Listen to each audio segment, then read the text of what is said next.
Bonjour tout le monde, j'espère que vous allez bien. Donc ça y est, c'est parti, la série des vidéos de Noël pour cette année 2020 est lancée aujourd'hui.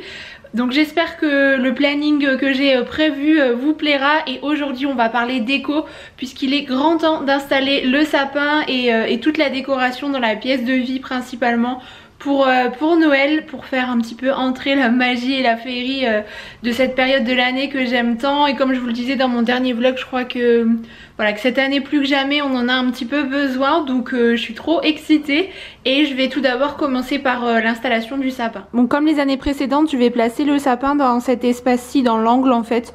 Je trouve qu'il va plutôt bien et surtout ça me permet d'avoir un fond de vidéo plutôt adapté pour les semaines qui arrivent, puisque c'est ce qu'on voit qu'en fait quand je filme des vidéos face caméra.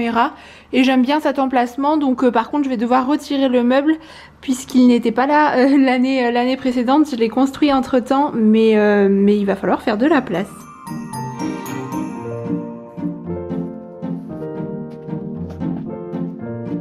Bon, je peux maintenant passer à l'installation en tant que telle du sapin, donc je vais pouvoir le sortir du carton et puis ouvrir chaque branche.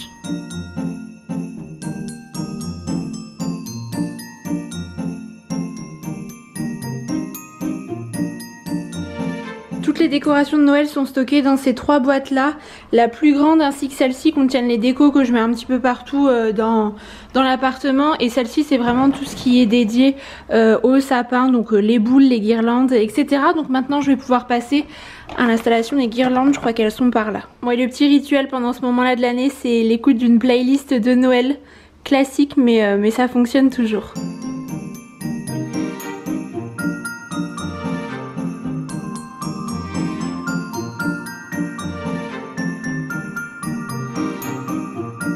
C'est ok pour les guirlandes, je suis contente, c'est une bonne chose de faite parce que je trouve que c'est l'étape toujours un peu fastidieuse, un peu longue, et je préfère quand même installer plutôt toute la déco, les boules, les suspensions, etc. pour le sapin. Avant de passer à ça, je vais simplement le bomber avec de la fausse neige. Vous savez, j'aime bien ce côté assez enneigé sur les sapins verts comme ça, donc maintenant que les guirlandes sont en place, je vais pouvoir le faire, ça évitera d'en mettre un peu partout.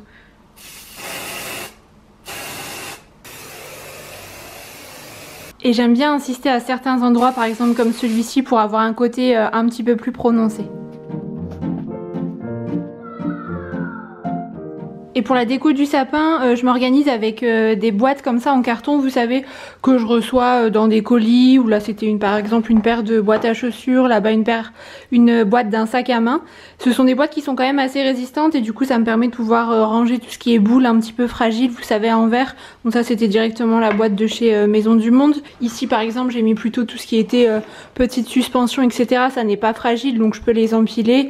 Et puis après on a des boules un petit peu plus délicates comme celle-ci. Elles viennent de chez Maison du Monde, c'est la collection de l'année passée. Donc tout est de l'ancienne collection, mis à part celle-ci que j'avais rachetée cette année parce qu'en fait je les avais cassées malheureusement. J'avais fait tomber ma barre décorative quand j'avais fait la table de Noël et elle s'était toute brisée. J'étais vraiment trop dégoûtée. Du coup voilà, j'avais réussi à trouver des similaires. En fait c'était celle-ci que j'avais avant. J'en avais au moins 6 je crois, et ça c'est la dernière survivante. Donc voilà, elles sont assez similaires et j'aimais beaucoup ce côté très pailleté comme ça. Je trouve que c'est plutôt festif et donc je reste dans la même thématique que les années précédentes, à savoir du doré, du blanc et du bois. Voilà, ce sont des couleurs dont je ne me lasse pas d'année en année et qui fonctionnent, et j'aime bien ajouter aussi quelques petites touches un peu plus brutes et naturelles comme ça, avec ces nœuds en toile de jute par exemple qui viennent de chez Jiffy. Pour toute la déco du sapin, ça vient principalement de chez Casa, Maison du Monde et Jiffy des années précédentes.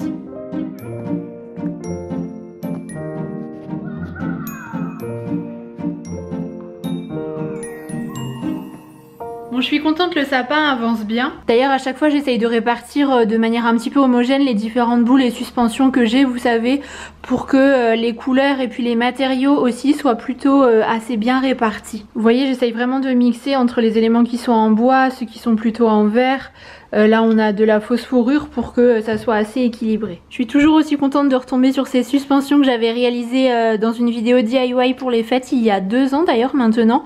Elles sont toujours aussi belles, hein, vous voyez, c'était une pâte auto-durcissante que j'avais faite, mais elles se conservent bien. D'ailleurs la vidéo DIY de Noël c'est l'une de mes vidéos DIY préférées de l'année et bien évidemment cette année je vais à nouveau en faire une. J'avais acheté tout le matériel nécessaire en fait il y a quelques semaines maintenant, donc ça arrive très vite sur la chaîne. Et je vais terminer le sapin avec les nœuds en toile de jute et puis les toiles tout au sommet.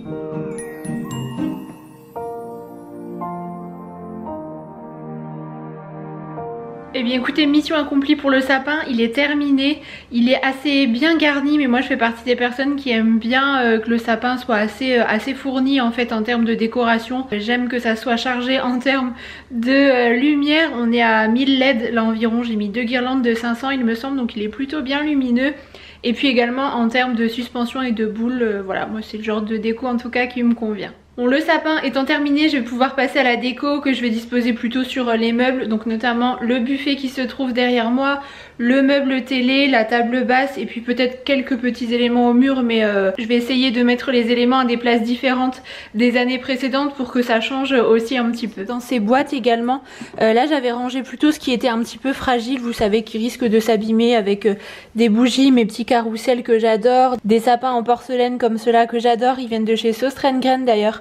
Je crois que je les ai depuis 2 ans au moins ceux-ci, mais on retrouve des éléments un petit peu similaires. J'avais gardé cette boîte de thé de Noël que je trouve super jolie et dedans j'ai placé toutes les petites guirlandes lumineuses. D'ailleurs j'ai mis mes piles à charger pour pouvoir les placer à l'intérieur parce que je trouve que ça fait beaucoup dans une déco de Noël notamment.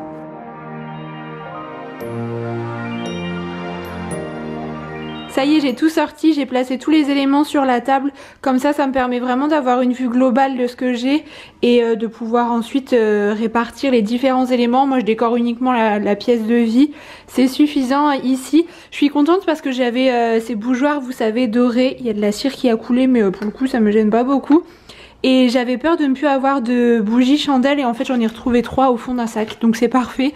Pour le coup là c'est un vrai coup de chance. C'est vraiment de la déco que j'ai accumulée au fil des années, ça vient de différents magasins, je pioche un petit peu partout quand j'ai un coup de cœur. Ces 2 couronnes là par exemple c'est Sostrengren, il y a pas mal de déco qui vient de chez Action, de chez Maison du Monde aussi, Casa. Cette déco lumineuse-ci c'est Fabrique de Style par contre et j'aime bien comme vous pouvez le voir les touches de bois, je trouve que ça apporte un côté assez brut et naturel et mêlé au blanc et au doré, c'est le genre de déco que j'aime beaucoup. La nouveauté par contre pour cette année c'est cette grande couronne en sapin artificiel avec quelques petites pommes de pin qui se glissent à l'intérieur. Je l'avais trouvé chez Botanique et je trouvais que le prix était assez correct. C'était ouais, 26,95 donc au vu de la taille et de la qualité, je suis très contente. Je vais voir si je vais placer quelques petites choses à l'intérieur. Oups, le renne se fait la malle. Et j'avais pris ces branches d'eucalyptus également, pailleté et blanc à Maison du Monde. Voilà, ce sont les 2 nouveautés pour cette année, donc j'ai de quoi faire. Je vais commencer par le buffet puisque c'est quand même l'élément un peu central je trouve et principal, et on va retirer le miroir.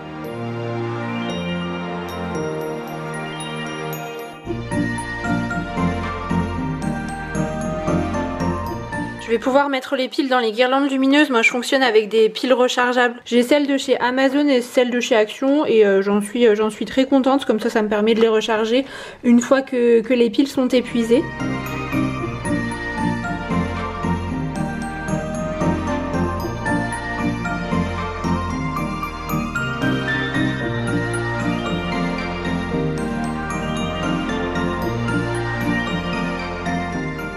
Eh bien écoutez, je suis trop contente du rendu de la couronne. Donc j'ai glissé une guirlande lumineuse.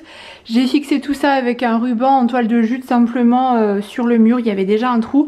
Et j'ai ajouté quelques petites pommes de pin parce que celles qui étaient déjà présentes n'étaient pas très visibles et assez discrètes en fait. Et finalement je trouve que ça n'est pas grand chose, mais voilà, la couronne se suffit elle-même. Je l'aime beaucoup comme ça. Donc maintenant je vais pouvoir passer à la déco qui se trouve sur le buffet.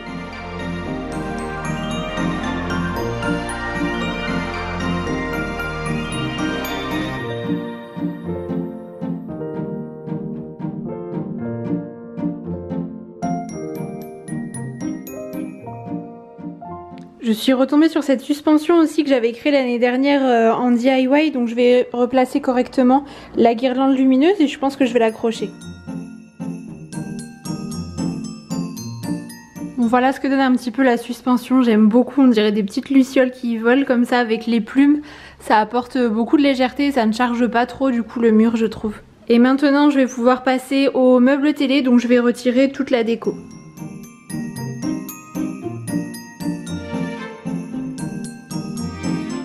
Et j'avais dans l'idée de placer ma grande guirlande de sapin, vous savez, en artificiel. Je pensais la mettre sur le meuble télé en fait tout le long. Je vais voir si ça ne gêne pas.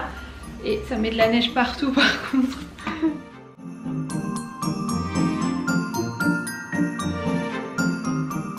Je vais retirer également les pampas du vase parce que pour le coup je trouve qu'on n'est pas du tout dans la thématique de Noël. Donc pour quelques semaines elles vont être mises de côté et je vais voir ce que je peux faire avec tout ça.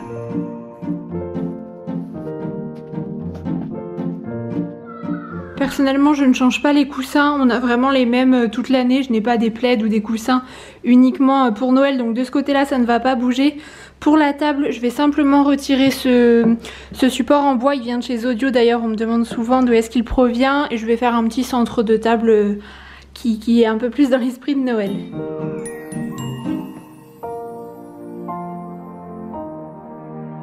Et du coup je réutilise les caisses dans lesquelles était stockée la déco de Noël pour pouvoir ranger la déco classique. Et comme ça me permet de stocker tout ça au grenier et en les conservant à l'abri de la poussière. Bon maintenant je vais pouvoir passer à l'étagère qui se trouve derrière moi. Je vais retirer également certains éléments que je mettrai de côté. Il me reste quelques petites décos donc je vais voir ce qui pourra ressortir sur les étagères en bois. Peut-être des éléments plutôt dorés ou blancs, je vais voir.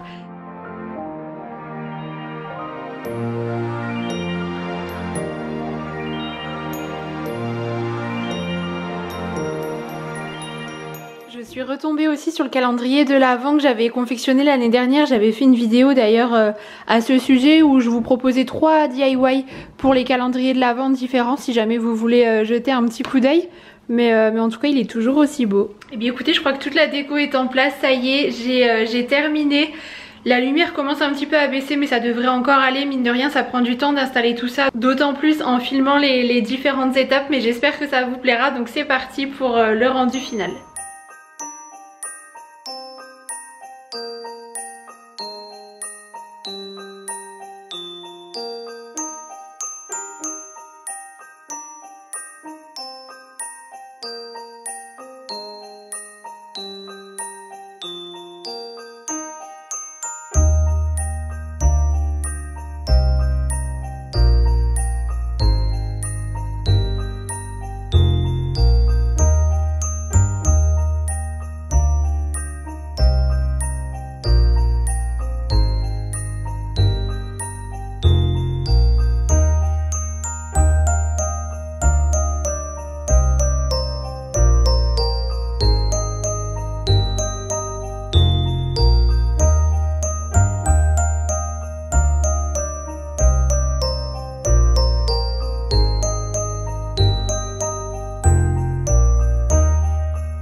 J'aime bien ce petit coin avec les sapins de différentes hauteurs et différentes matières. Et les rennes, je sais pas, ça me fait penser à une petite forêt un peu enchantée comme ça, je trouve ça plutôt joli. Finalement j'ai mis le vase juste ici, je trouvais que le jeu de transparence avec le mur fonctionnait plutôt bien. Et j'ai souvent des questions concernant cette échelle en bois pour savoir d'où elle provient. Elle a été fabriquée main, donc malheureusement je ne pourrais pas vous donner de provenance. Et je vais clôturer cette vidéo ici, j'espère du fond du cœur qu'elle vous aura plu, que ça aura pu vous donner quelques petites idées pour votre déco de Noël. On se retrouve dimanche pour une prochaine vidéo sur cette thématique et en attendant, je vous embrasse très très fort et je vous dis à très bientôt.